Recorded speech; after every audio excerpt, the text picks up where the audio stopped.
For more MTG resources and articles, check out paperchampion.net. Hey everybody, this is Tao at The Forge, and I've got a super fun deck tech for you guys this week. Now, before I begin, I just want to remind people that if you do like these videos, to like and subscribe. It really does help. If you do have any suggestions, please leave them in the comments.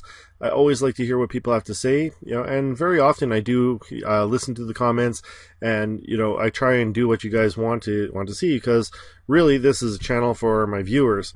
So, anyways, without further ado, let's get on with the deck tech.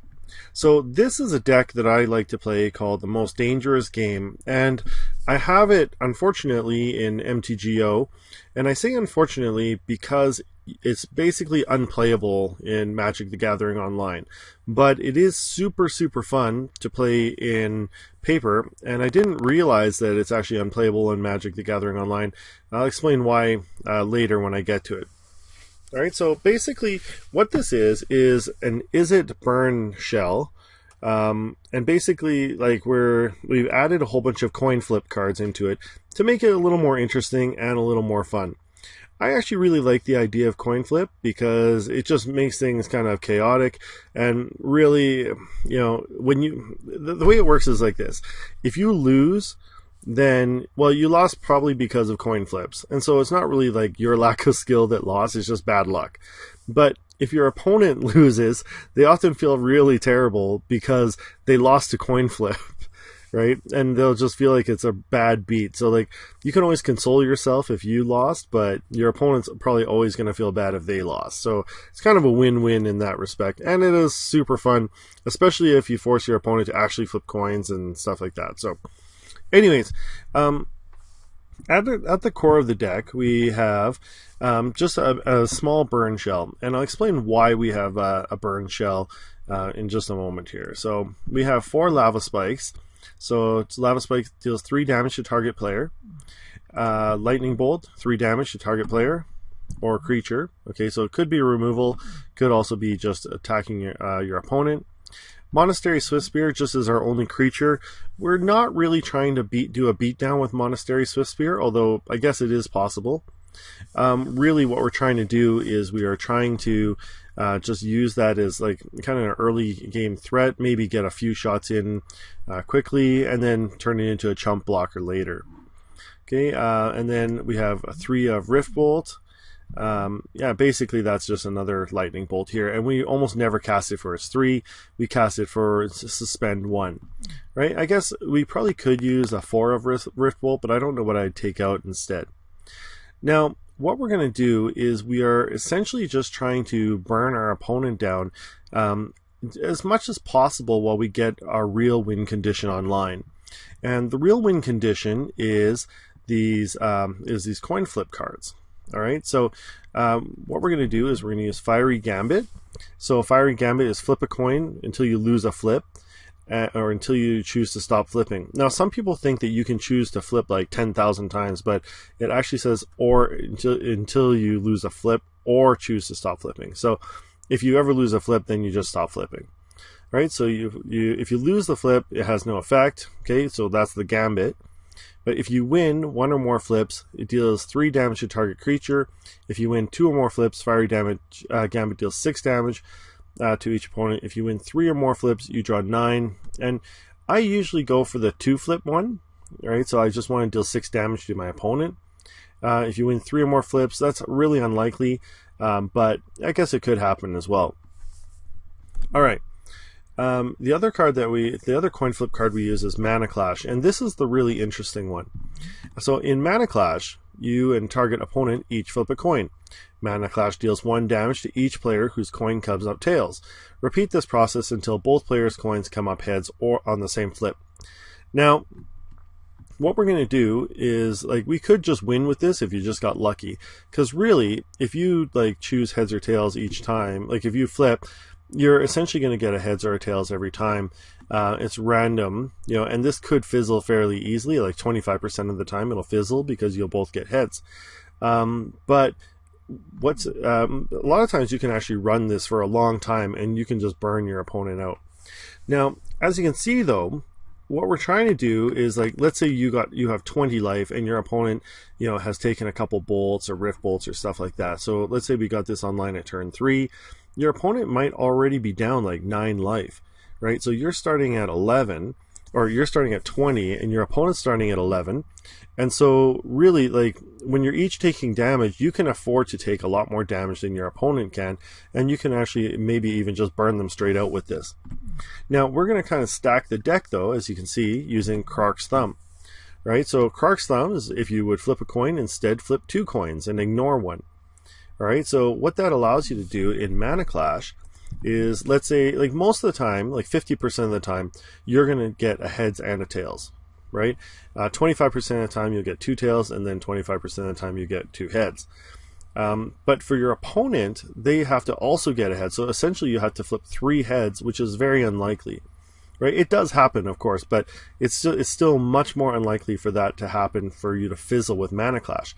So if your opponent flips a head, you just choose tails, right? And you just take 1 damage. But because you probably have more damage to start, then your opponent is going to, like, you can wear your opponent down faster because you just want to keep the clash going, right? So the idea is that, every time, like, they've got a 50-50 chance of coming up heads. Every time they come up heads, you choose tails. Every time they choose tails, they come up tails, you get heads. And basically it's like 50-50, but because you have so much burn, your opponent probably starts with much less burn, like much less life than you are. And if it's 50-50, then you have a much greater chance of winning the game, right? It's the same thing with Fiery Gambit.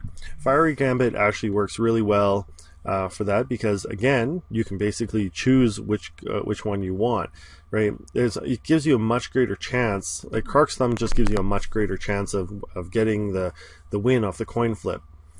Okay, so the reason why this doesn't work in Magic the Gathering Online is basically because of Mana Clash.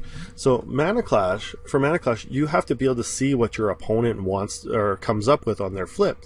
So when they flip heads, you want to choose tails, right? So like, if you get a heads and tails, you're choosing the tails, right, to keep the clash going. But in Magic the Gathering Online, it doesn't let you see what your opponent flipped, and you have to either choose the heads or the tails before you can see what your opponent flipped. And that means that basically you can't make that decision, like, because you just don't have enough knowledge.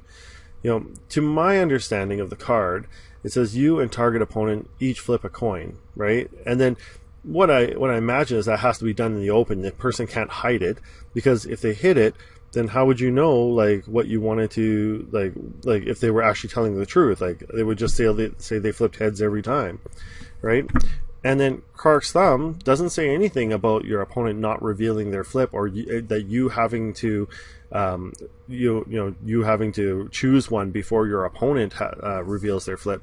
So what I would say is that, Magic the Gathering Online is probably not playing it very well, but probably because there's not a lot of or coin flip decks. Like, I think Wizards is trying to move away from that. Then they don't really care, and I'm pretty sure I wouldn't expect them to fix it. So I was a little bit dismayed because I tried to play this. This deck online, and I was excited, and then essentially it's just unplayable, because once you get to Mana Clash, you can't see what your opponent flipped, and so you can't make a good decision about it. Anyways, the rest of the deck is some Contingency Plans. So Contingency Plan, I was kind of debating between something like a Serum Visions or Contingency Plan, but Contingency Plan, like, basically lets you stack the next 5 draws in your deck, which is actually pretty huge. Eventually, like, when we cast this, you might have like 2 or 3 lands on the battlefield, which is actually, like, plenty for kind of what you want to do. So if you've got like 3 or 4 lands, and then you look at the next 5 cards and there's 3 more lands, you can send those to the graveyard because you don't really need them, and then you can just actually keep drawing action instead of, like, dead cards. All right, so that's the idea behind Contingency Plan. Muddle the Mixture is actually just a card that we're going to try and use for its transmute cost. All right. Now there are some things that you could use. Like, for instance, you could use it to counter target instant or sorcery spell. So you could use it, like, if you cast, let's say, Mana Clash, your opponent casts, like, Mana Leak or Negate or whatever, like, whatever can counter that, then you can counter target instance or sorcery spell and get rid of it, right? But a lot of times we're going to use this to transmute for our Krark's Thumbs. Okay, so Krark's Thumb is a 2-mana artifact that lets you flip a coin, instead flip 2 coins and ignore 1, right? Keep in mind, remember that it's a legendary artifact, so having more than one on the battlefield doesn't work, because as soon as you cast a second one, you have to sacrifice one of them. Yes, I have heard of the Mirror Gallery combo with this, where you can drop Mirror Gallery and then you can have more, like, basically the legendary rule doesn't apply. But this deck is really trying to win the game fast. Like, we're almost going all in on burn. And so really, like, the Mirror Gallery is 5 mana. So, like, you're looking at not going off until, like, turn 6 or 7, which by that time you're probably dead. So I don't think Mirror Gallery is really a good fit for this. All right. Now, what happens if you fizzle with Mana Clash, right? Well, if you fizzle with Mana Clash, well, you can use Twincast. Right, so the idea is that you cast Mana Clash, and then you Twincast it, and then you basically target Mana Clash, and then you got 2 of them going, and it just doubles up on everything. The same thing with Fiery Gambit. And so if you fizzle on Mana Clash, well, Twincast is going to double that up, and then you can go and do another Mana Clash. Right. Remember though that you have to cast Twincast while Mana Clash is on the stack. Okay. Anyways, that's basically it. Now, Twincast can also be a form of protection as well. So, what it is like, let's say, again, you cast Mana Clash, your opponent, casts, like, Mana, or let's say Negate, or Mana, I don't think Negate works against Mana Clash, but let's say they do Mana Leak, right? Then you can actually cast Twincast, copy their Mana Leak, and then Mana Leak their Mana Leak. Right, so there's ways you can possibly use this to help protect your deck and your combos. All right, anyways, I think this is, like, overall a pretty good shell. I've used it to pretty good effect, and it's a ton of fun to play. Especially, like, people just don't like to lose to coin flip. One thing, just make sure that you actually carry coins with you, or like, alternately you can use dice or whatever. Okay, as far as lands goes, we've got 4 Shivan Reefs, and I believe 9 mountains and 9 islands. 1, 2, 3, 4, 5, 6, 7, 8, 9. Yeah, 1, 2, 3, 4, 5, 6, 7, 8. Okay, so 10 mountains and 8 islands. Okay, and 4 Shivan Reefs.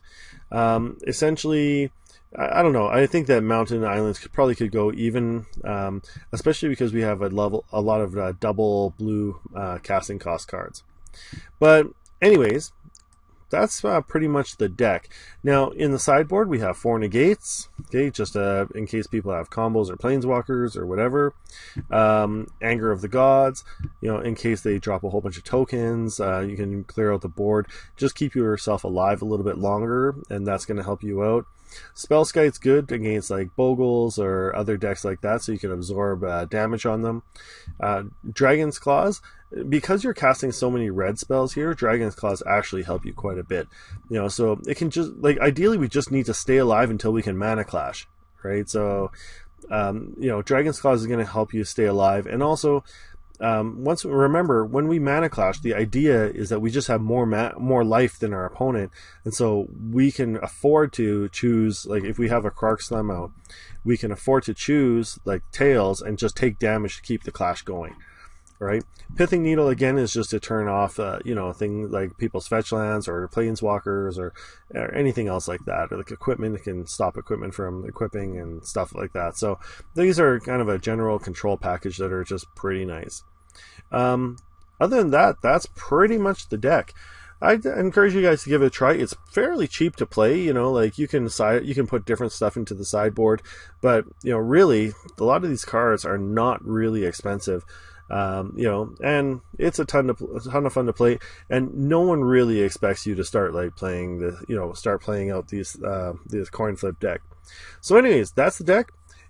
If you do like the deck, please remember to like and subscribe. If you've got suggestions for other cards, or if you have your own coin flip deck that you've managed to find success with, please let me know. I love playing this. It's actually so much fun. Anyways, thanks for watching, and I'll see you next time. Alright, it's that time for random card review. So let's hit random card and see what we get. Okay, so we have Spell Contortion. Spell Contortion is 2 and a blue for an instant that counter target spell unless its controller pays 2. Draw a card for each time Spell Contortion was kicked. I actually kind of like this card. I think it's a pretty good one. It has a multi-kicker for 1 and a blue. You can pay it as many times as you want and then draw a card for every time you kicked it. Now, the kicking cost is actually pretty high, but I think it depends on the format that you're playing in. The card advantage is actually pretty huge, and if you can get extra cards, then that's pretty nice. I can't see this going too far. I'm not think you're going to draw like 10 cards off of it or anything like that. But here's my reasoning behind why I kind of like this card. Right, so it's basically the same cost as a Mana Leak, and let's go take a look at Mana Leak. Mana Leak. Alright, so Mana Leak is your classic card. Counter target spell unless its controller pays 3. Mana Leak's a little bit cheaper. Right, so I think Mana Leak is probably the better card of the two.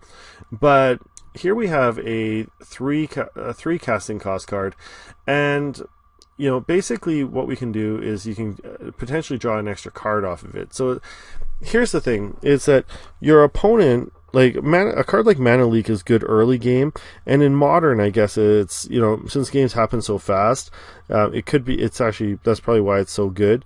But late game, if a game goes long, a card like Mana Leak loses its value because, late game, your opponent can just pay for the 3 costs anyways, right? And really, so if they're tapped out and can't pay for Mana Leak, then they probably also can't pay for Spell Contortion.